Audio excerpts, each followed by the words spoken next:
Barry, firstly, congratulations. 3 points, but I think it was an afternoon, it was about so much more than that. What did you make of it? The game was actually difficult today. I think the swirling wind, the pitch was dry, we'd watered it as much as we could.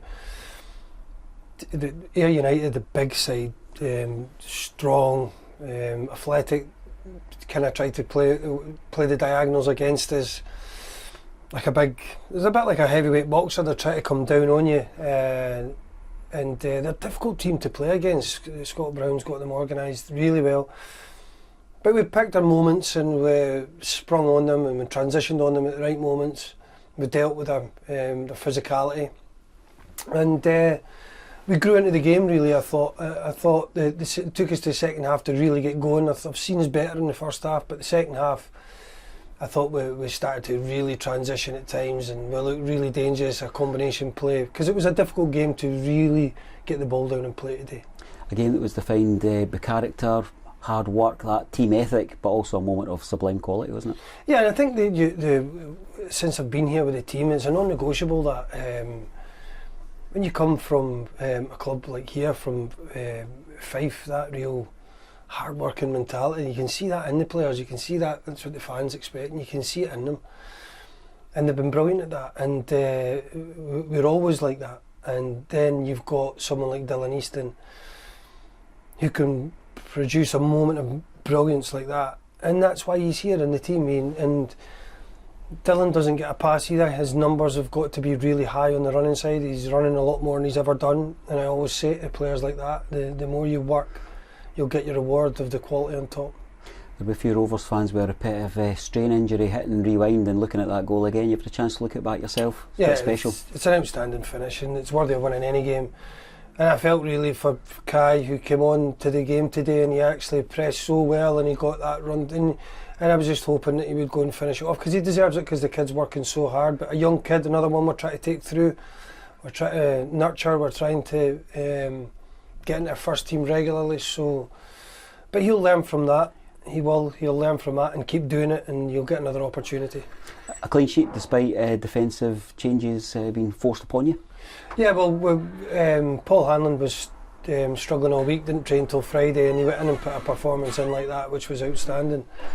Liam Dick, we lost last night to sickness, flu. Ewan Murray, we lost yesterday in training. So we were a real patchwork up, and Paul went in and had just did it. But Callum Fordyce was absolutely outstanding as well today, and so was Jordan. So because they really test you, don't be fooled. That's a heavily invested team. Curtis Mains, a Premier League striker, has been for years and years. They're a good side and a good manager, and yeah, I thought we handled them well today. Jordan Doherty said midweek in his kind of pre-match that we had to look upon these remaining games as cup final after cup final. The application seemed to be just that kind of nature today. Yeah, I think so, but we've got to be mindful now, and that's why we have to be clever as coaches. We've got to get our recovery right now. We don't want to overtrain, we don't want to. We have to make sure that the week we plan ahead is right, so that we're as fresh as we can be for the game, because recovery is more important than training at the minute.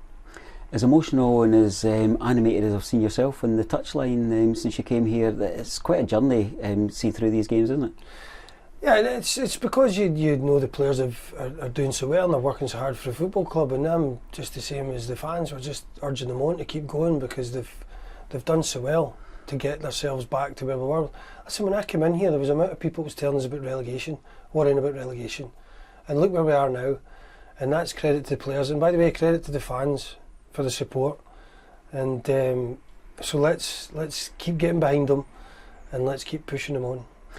Let's come to Finley Pollock. The first thing that I'd want to say on behalf of all Raith Rovers supporters, for him and his family looking in the interview, is the high regard that we have him as a player, but also as a young man who's really given us so much. Any early news on the injury? No, it's an hamstring injury, and it's nothing to do with the running power and that. I think when he was running, as he was at full stretch, when you get a nudge, that puts you in an awkward situation.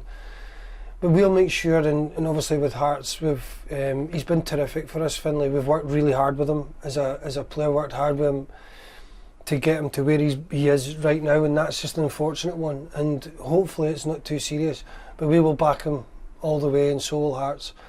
And he's a terrific talent, a terrific kid, and he will be fine. He will be fine. We hope it's not a bad one, but he will be fine, because he's got some great years ahead of him, and we'll make sure we look after him. It strikes me that you've rolled your sleeves up and that you're really enjoying this transition, this challenge in life at Raith Rovers. Yeah, of course, listen, if you're winning games it's good, but I know there's still a lot of work to be done. There was a lot of work to be done when I came in here. There's still a lot of work to be done. We don't get carried away. We've got some really hard games coming, and you don't just listen. Let's just make sure that the players take that confidence and belief into the next game. Let's round up kind of passing over to you and saying us Raith Rovers fans are now looking at that league table with a bit of hope and aspiration. What's your message to us? Just exactly that. Just keep backing us like you've been doing. I've always said that, and I always will. The players need that backing and support. Let's go and get a massive number here next week, Airdrie. Let's go and get all that fans in there and get singing. Once again, congratulations, 3 points, an enjoyable afternoon, and we roll on. Thank you.